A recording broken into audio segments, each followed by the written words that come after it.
আসসালামু আলাইকুম রহমতুল্লাহি ওবরকাতুহু।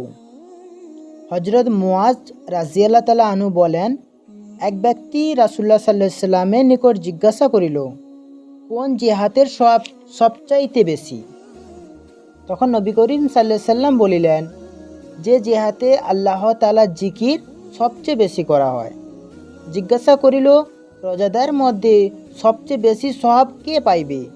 ইরশাদ করিলেন, যে আল্লাহ তাআলা জিকির সবচেয়ে বেশি করিবে।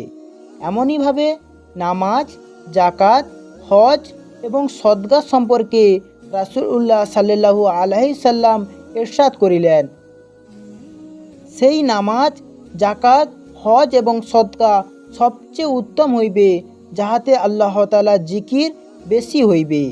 হজরত আবু বকর রাজিয়াল্লাহ তাআলা আনহু হইতে হজরত ওমর রাজিয়াল্লাহ তাআলা আনহুকে বলিলেন, হে আবু হাফস, জিকির কারিগণ সমস্ত ভালোই ও কল্যাণ লইয়া গেল।